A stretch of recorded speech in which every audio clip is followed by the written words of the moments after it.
Magandang araw sa lahat. Ako si Dr.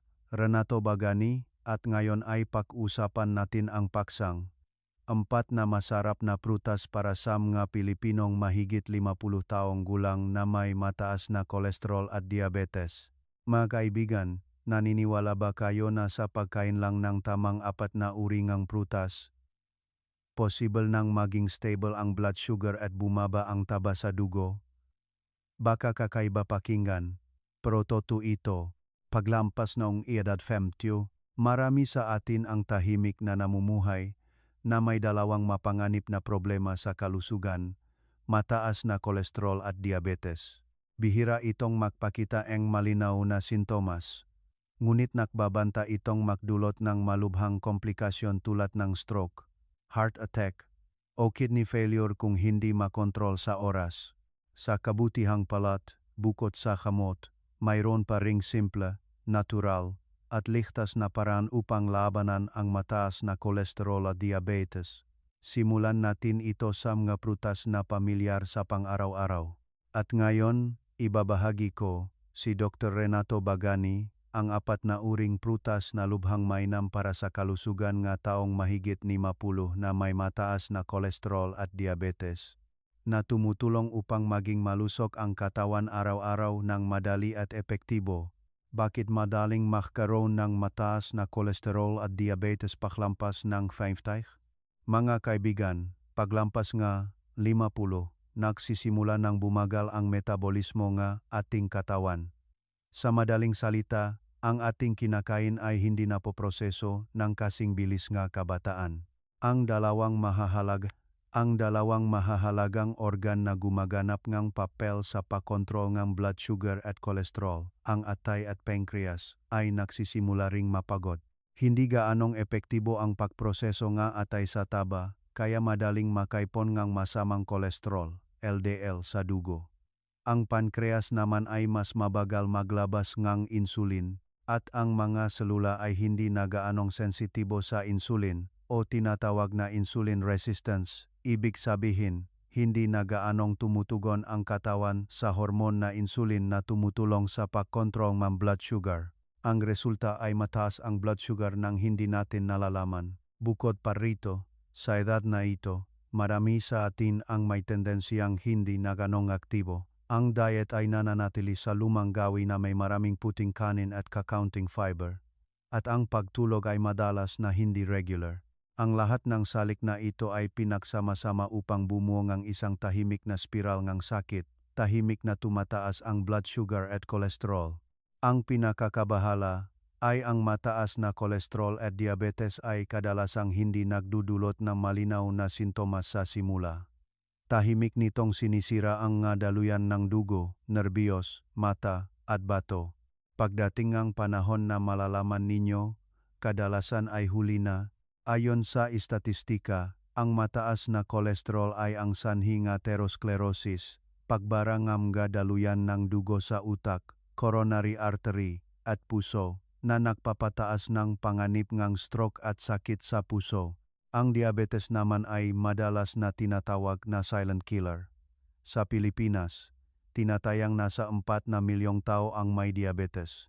Kapansin-pansin, mahigit 55% sa kanila ay mayroon ng mapanganib na komplikasyon ng masuri. Kasama sa mga karaniwang komplikasyon ang pinsala sa puso, mata, nerbiyos, at bato. Kaya naman, ang pag-unawa sa sanhi at pagiging laganap ng mataas na kolesterol at diabetes ay ang unang hakbang upang proactive na protektahan ang ating kalusugan ng maaga. Ang magandang balita ay mayroong ilang epektibo, natural, at madaling paraan upang matulungan ang pakontrol ng kolesterol at blood sugar. Ito ay sa pamamagitan ng tamang gawi sa pagkain ng prutas. At ngayon, ibabahagi ko ang mga karaniwang pagkakamali sa pagkain ng prutas. At lalo na, mayroong 4 na uring prutas na lubhang mainam para sa mga taong may mataas na kolesterol at diabetes, lalo na para sa mga Pilipino na mahigit 50 taong gulang na nag-alala tungkol sa pabago-bagong blood sugar o mataas na kolesterol. Kaya, ano ang makaraniwang pagkakamali sa pagkain ng prutas? Maraming Pilipino kapag nalaman nilang may mataas silang kolesterol o diabetes, ay agad na nag-iisip na kumain ng maraming prutas para sa kalusugan. Totoong natural ang prutas at naglalaman ng bitamina.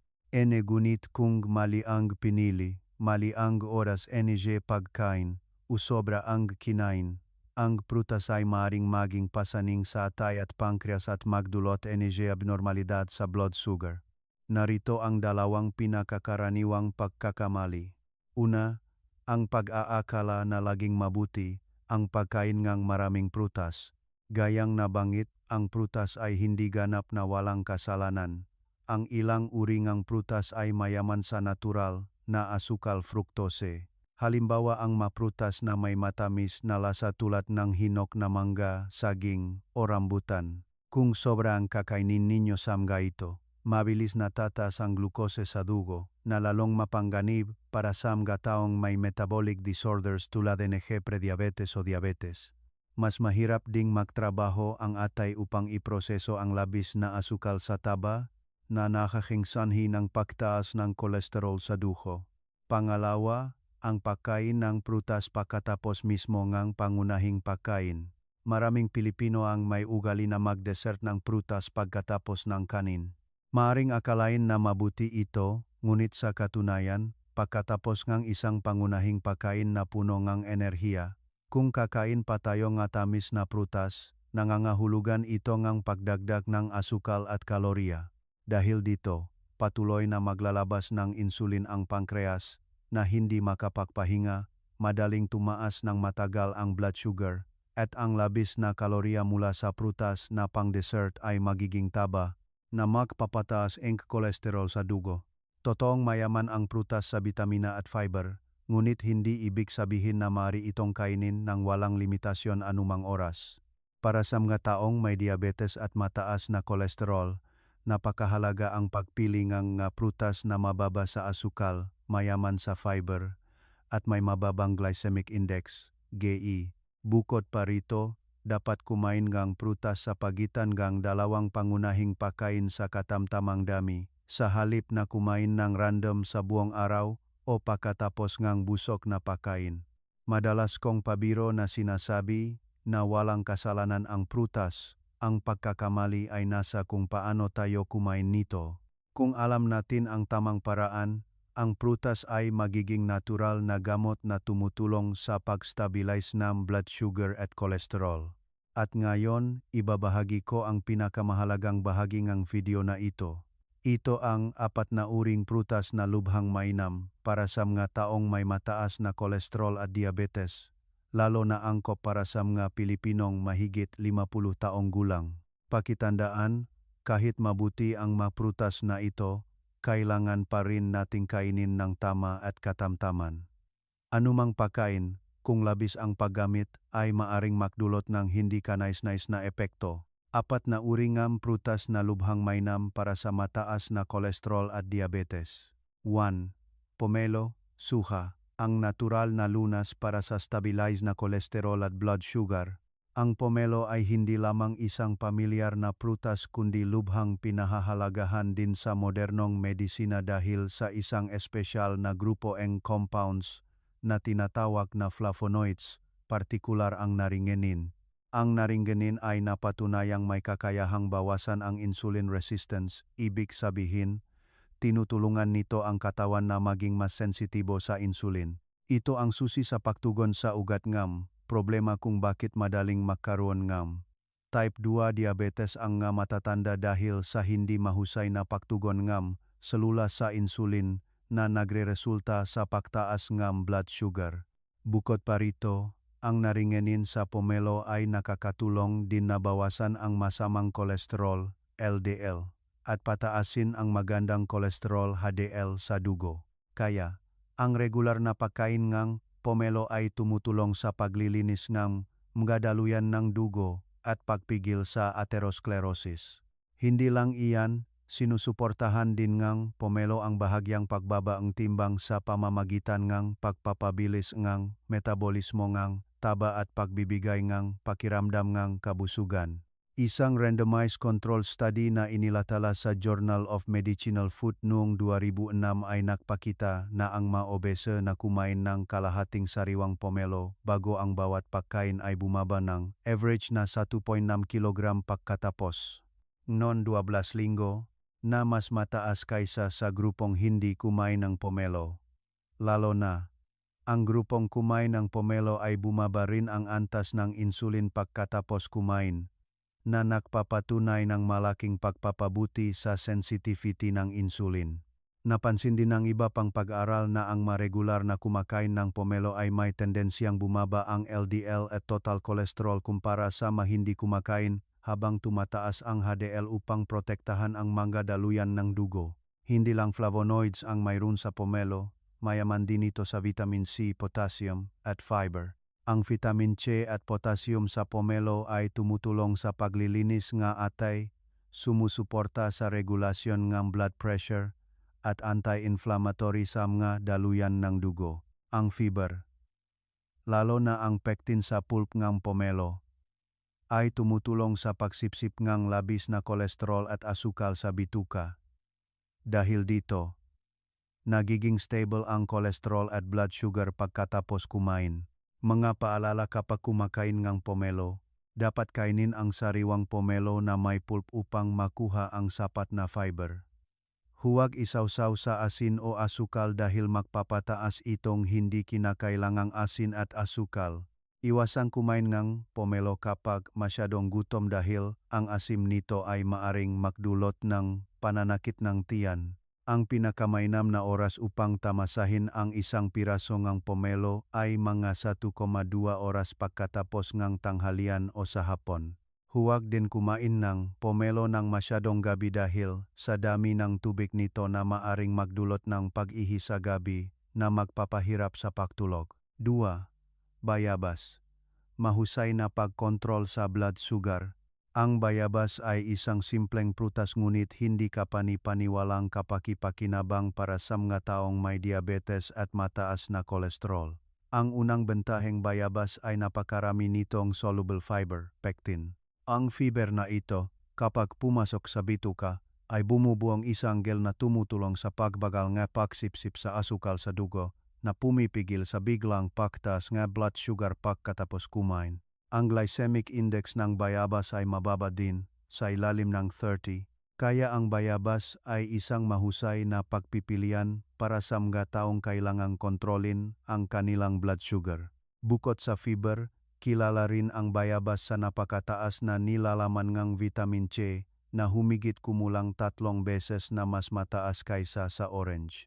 Ang vitamin C ay tumutulong sa pagpapalakas ng resistensya at partikular na gumaganap ng papel sa pagiging anti-inflammatory na nagpoprotekta sa mga daluyan ng dugo. Sa mga taong may mataas na kolesterol, ang mga daluyan ng dugo ay madalas na may tahimik na pamamaga dahil sa pagdikit ng kolesterol. Ang vitamin C sa bayabas ay makakatulong na bawasan ang pamamaga na ito at maiwasan ang komplikasyon ng atherosclerosis. Hindi lang iyan, ang bayabas ay nagbibigay din ng maraming mineral tulad ng magnesium, potassium, at manganese. Ang mga sustansyang ito ay sumusuporta sa pagstabilize ng blood pressure, pagpapanatili ng regular na tibok ng puso, at pangmatagalang proteksyon sa cardiovascular. Ang pagiging epektibo ang bayabas sa pagpapabuti ng kolesterol at blood sugar ay napatunayan din ng aham. Ipinakita ngang isang pag-aral sa India noong 2016 na kapag nagdagdag 400 gramo ng hinok na bayabas araw-araw sa loob ng 6 na linggo, ang grupo ng taong kumain ng bayabas ng walang balat ay bumaba ng malaki ang total cholesterol, triglycerides, at LDL kumpara sa dati. Kasabay nito, ang HDL o magandang kolesterol ay tumaas ng kapansin-pansin. Ang fasting blood sugar sa grupong ito ay mayroon ding tendensiyang bumaba. Ang resultang ito ay nagpapakita na ang pagkain ng hinoh na bayabas, lalo na ang laman nito, ay may positibong epekto sa blood sugar at kolesterol. Ang dahilan ay maaring dahil ang laman ng bayabas ay naglalaman ng maraming pectin at micronutrients. Samantalang ang berdeng balat ng bayabas ay maaring medyo mapait at mahirap tunawin para sa ilang tao. Mapaalala kapag kumakain ng bayabas. Dapat pumili ng hinok na bayabas na medyo dilaw ang balat para maging malambot at medyo matamis ang bayabas. Ang masyadong berdeng bayabas ay maaring magdulot ng kabak, habang ang masyadong hino na bayabas ay nawawalan ng bitamina. Kung sigurado kayong malinis ang bayabas at walang pesticide residua, maaari ninyong kainin ang buong balat upang makinabang sa fiber at bitamina sa ilalim ng balat. Gayunpaman, kung mahina ang inyong tiyan o hindi sigurado sa kalinisan, maaari ninyong balatan ang bahagi ng balat. Lalo na, iwasan ang pagsasawsa sa chili salt, asin na may sili. Maraming Pilipino ang mahilig isawsaw ang bayabas sa chili salt para sa masarap na lasa. Ngunit para sa mga taong may high blood pressure o nasa panganib ngang sakit sa puso, ang pagkain ngang sobrang asin ay hindi maganda. Bukod pa rito, ang chili salt ay madalas na naglalaman ngang asukal o MSG na hindi kapaki-pakinabang sa kalusugan. At panghuli, huwag kumain ng bayabas kapag gutom dahil ang mataas na fiber content nito ay maaaring magpasigla sa tiyan. Pinakamainam na kumain ng bayabas sa pagitan ng mapakain, 1,2 oras bago o pagkatapos ng pangunahing pagkain. Melon. Nagbabalanse ng blood pressure. Nagpoprotekta sa mga daluyan ng dugo. Ang melon, cantaloupe, ay isang prutas na may matamis at sariwang lasa, napakadaling kainin, at napakabuti din para sa mga matatanda na may mataas na kolesterol at blood pressure. Una, ang melon ay lubhang mayaman sa potassium, ang numero 1 mineral sa pagbabalanse ng electrolytes ng katawan. Ang potassium ay tumutulong sa katawan na alisin ang labis na sodium, asin, sa gayon ay sumusuporta sa pag-stabilize ng blood pressure. Maraming pag-aral ang nagpakita na ang diet na mayaman sa potassium ay malakas na naugnay sa pagbabang panganib ng stroke sa mataong may hypertension. Sa pagkain lamang ng sapat na daming melon, makakakuha kayong natural na potassium na tumutulong upang maging mas malusog ang puso. Pangalawa, ang melon ay naglalaman ng maraming beta-carotene provitamin A at vitamin C. Parehong malakas na antioxidant ang sustansiyang ito. Ang beta-carotene ang nagbibigay sa laman ng melon ng magandang kulay dilaw-orange at kapag pumasok sa katawan, ito ay nagiging vitamin A na tumutulong sa pagpapalakas ng immune system at pagprotekta sa mga endothelial cells ng daluyan ng dugo mula sa oxidative process. Ito ay isa sa mga sanhi ng arterial hardening. Ang vitamin C naman ay hindi na kailangan pang sabihin, sumusuporta sa immune system at nakakatulong na bawasan ang pamamaga na nagpapataas ng tibay ng daluyan ng dugo. Pangatlo, ang melon ay mayroon ding katamtamang soluble fiber na tumutulong na bawasan ang pagsipsip ng masamang kolesterol. Sa katunayan, inirerekomenda ng eksperto sa nutrisyon ang pagdaragdag ng 5,10 gramo ng soluble fiber araw-araw upang mabawasan ang humigit kumulang 5% ng LDL cholesterol sa dugo. Sa makatuwid, ang pagkain ng mga prutas na mayaman sa tubig at fiber tulad ng melon ay makakatulong na natural na mabawasan ang masamang kolesterol. Paano epektibong gamitin ang melon? Maaari kayong kumain ng humigit kumulang 2 hanggang 3 hiwang sariwang melon sa tanghalian o sa hapon. Lalo na para sa mga may high blood pressure at mataas na kolesterol, subukang isama ang melon sa inyong diet 2 hanggang 3 beses bawat linggo. Ang melon ay mababa sa kalorya at mayaman sa tubig, kaya napakainam ito bilang dessert o malusog na merienda. Gayunpaman, tandaan na huwag gumawang melon smoothie na may condensed milk o asukal. Maraming Pilipino ang mahilig uminom ng melon shake, ngunit ang pagdaragdag ng condensed milk o asukal ay magpapataas ng asukal at hindi maganda para sa blood sugar. Pinakamainam na kumain lamang sariwa, matamis, at natural na melon. Bukod pa rito, Huwag ipagsama ang melon sa mga pagkain na mayaman sa tabaang gatas tulad ng ice cream dahil maaring magdulot ito ng indigestion. 4. Dragon fruit. Naglilinis ng bituka at nagpapababa ng masamang kolesterol, nagpapastable ng blood sugar. Ang dragon fruit, lalo na ang red-fleshed dragon fruit, ay parang isang gamot na prutas para sa mga may problema sa metabolismo. Ang pinakakapansin-pansin na punto ng dragon fruit ay napakarami nito ng soluble fiber, prebiotic.